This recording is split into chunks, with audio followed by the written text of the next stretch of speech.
everybody. Welcome to Guided Listening. I'm Jeff Antoniuk from Jazzwire, and we've got a great one and a cool kind of conceptual thing. This is the Branford Marsalis Quartet, and off an album called Belonging. Now, this album came out in 1974. It was a Keith Jarrett album called Belonging, 1974. His European quartet, Keith on piano, Jan Garbarek on saxophone, Paul Danielson on bass, Jan Christensen on drums. To me, my favorite album in any style in the history of humanity. It's a good one. And I think Branford kind of agrees with me. It's cool we're tight like that. He loved that album so much, he decided to reimagine the entire album with his quartet just recently. It's Branford on saxophone, Eric Rivas on bass, Justin Faulkner on drums, and Joey Calderazzo on piano. And so this has been his working quartet. You know, some of those folks go back to the 90s with him. Fantastic band. I'm getting to see him in 3-4 months, so I'm excited about that. So we're going to be listening to the song Long As You Know You're Living Yours. Classic. I love this. I transcribed Jan Garbarek's solo. I don't know if there's a piece of music on earth that I know better than the Keith version of this. I've just listened to it so many times and analyzed Jan Garbarek's solo and all of that. So yeah, this is pretty cool. And I'm going to say gutsy to try to reimagine just seminal, hugely important piece of work, and to think that you have something to bring to it. Well, if anybody does, it's these guys, right? But still, that's kind of gutsy for anybody to do because you're inviting comparison, right? So this is going to be kind of cool to listen to. So I just checked it out for the first time like yesterday. So I've listened to this once, and there were some interesting surprises in it. If you know the original Keith album, that would, you'll kind of hear some things. Here's an interesting story. I did a guided listening on the Keith Jarrett, Long As You Know You're Living Yours, a couple years back. I did guided listening, put it up on YouTube, and it wouldn't load, or it got taken down immediately because ECM Records, which that album was on, doesn't have an agreement with YouTube or something. So it got immediately flagged and taken down. So that was a really good guided listening that meant a lot to me that no one will ever get to hear. But I think you're going to get to hear this one, so that's cool. Before we go on, in 2026, Jazzwire and I are presenting 4 summit workshops for adult musicians, and yes, we do let high school and college kids in too. We have, starting off in March, our first annual Napa Valley Summit in Napa, California. Really excited about that one. We have the Canadian Summit in Edmonton, Canada in June.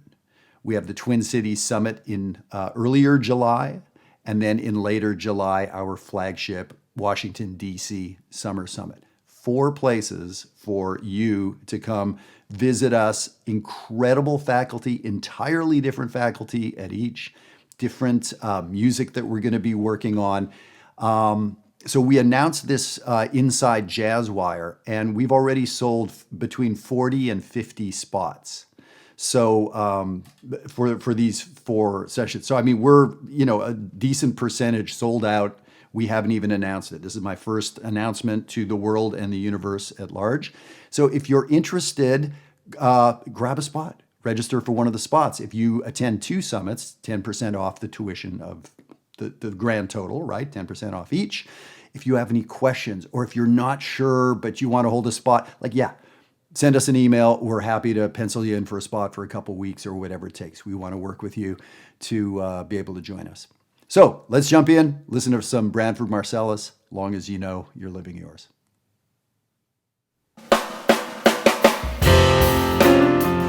All right, right out of the gate, it's different. This gospel funky feel Keith had, but the snare sound, that's a modern, funky snare sound. And the insistence of the backbeat is different than Jan Christensen. That is so grooving.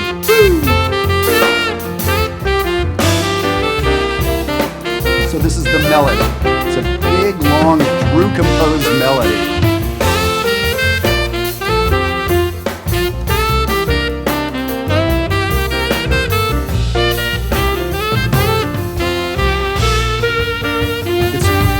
able to hear Justin Faulkner playing this melody. He knows every nook and cranny of the melody, some of which he's hitting and some of which he's letting go by. Really masterful melodic drumming as he's grooving. Here's the melody again, top of the melody, second time through.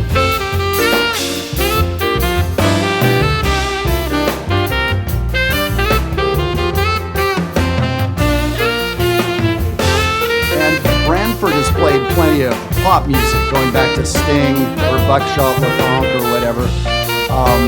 So he's playing with that kind of harder, insistent sound. Still jazz, not smooth jazz, but yeah.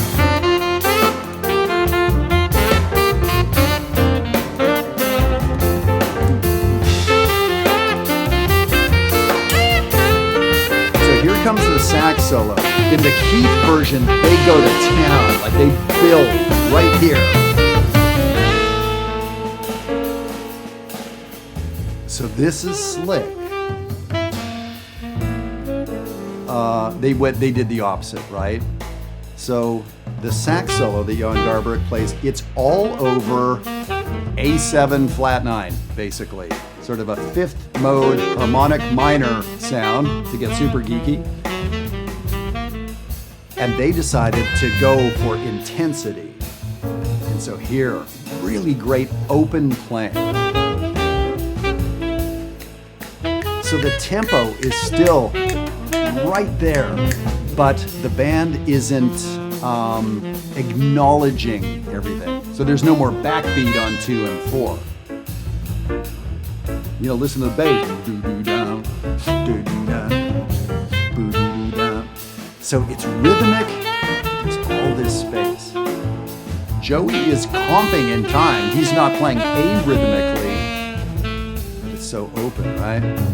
So it's fun to just pick any of the instruments, piano, bass, or drums, and kind of follow what they're doing.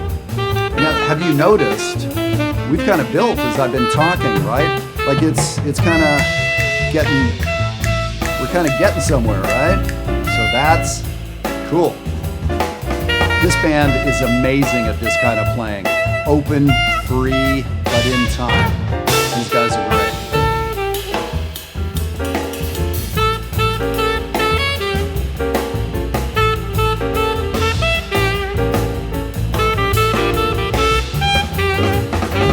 It's so much great motivic playing from Branford that I've been talking over.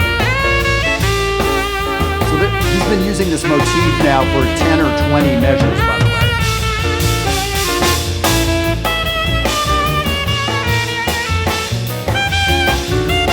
I've only heard this once, but he's setting up motifs that I know are going to happen. Woo!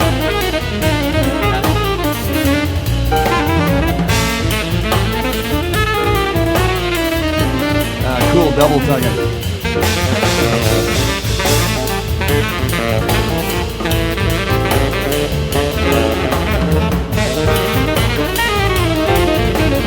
And so this is sort of like a halftime funk feel.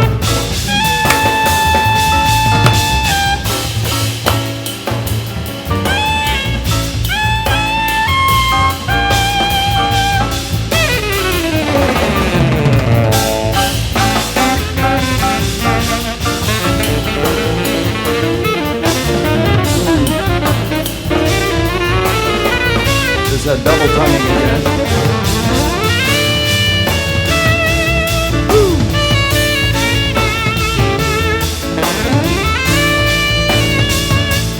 So that repetition there feels like something's coming.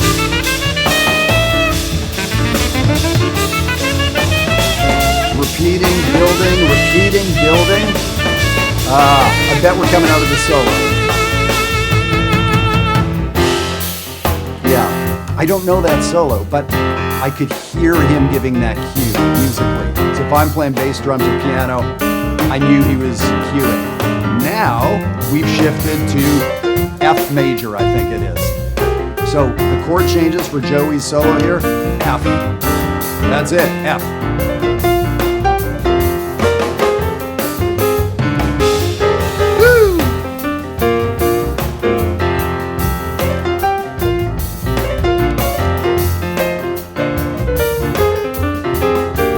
style of playing is super Keith Jarrett influence. Joey has a real personal style, but you can't be a piano player of Joey's age and not be insanely influenced by Keith. Paying homage to Keith right here.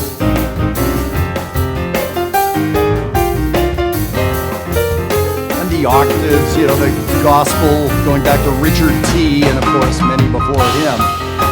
That sound. And so far it's really nice and tonal, right? It's pretty happy.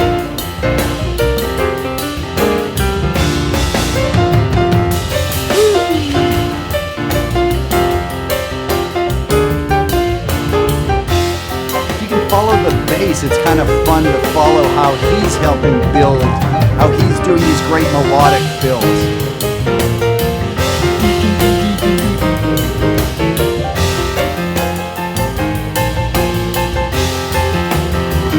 We're building. So where do you go from here? It's loud, you're playing fast, there's where you go. Leaving the key, kind of for the first time in the solo, side slipping, moving through the tonality.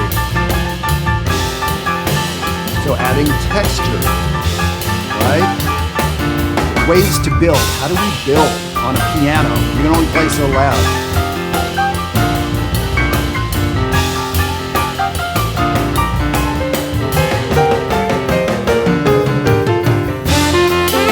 That big drum fill was an obvious cue.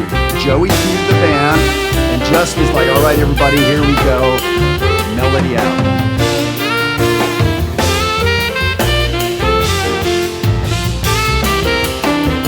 And this is more boisterous than either of the two melodies on the way in. Well, yeah, we've come a long way. This is pretty cranking, right?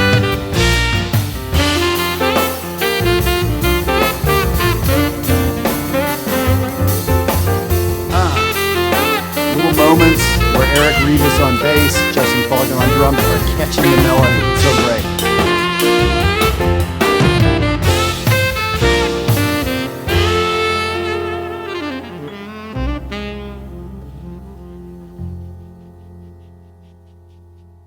And you know, a real, let's call it classic slash obvious, you know, the bluesy fill Branford did at the end. Like that's kind of, you know, bluesy saxophone 101. Go to any, you know, bar with a good, you know, blues player with sax guy.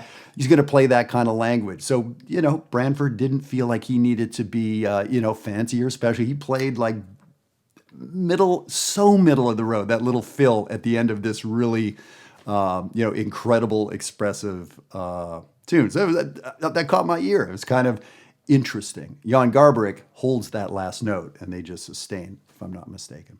So I would love for you to listen to the Keith Jarrett recording. It's very much the same and so different, especially Jan Garbarek's sax solo. And, you know, if I were Branford, I'd have done this. Like, that solo is so iconic and so freaking next level. Like, I don't want to compete with that, period. I want to go the exact opposite direction, which is what they did.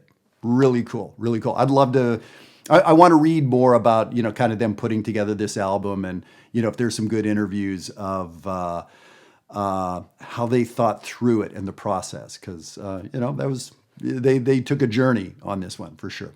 So thank you for being with me on this one. Yeah, very important tune to me and fun to hear a different version of this. I hope you'll make your way to jazzwiresummit.com. Investigate some of the 4 workshops we have coming up. If you know you can make one, grabbing a spot now is going to happen. That's the way to do it. I mean, you know, guitar spots traditionally go within a month or two. So we're well on our way. So yeah, grab yourself a spot or send us an email. Let me know if you'd like me to send you, or rather save you a spot. Happy to do so. We can, you know, work out the logistics. I want you to be there with us. And we have so many exciting faculty, 4 different faculties at these 4 different workshops. It's going to be a blast. I'll see you next time.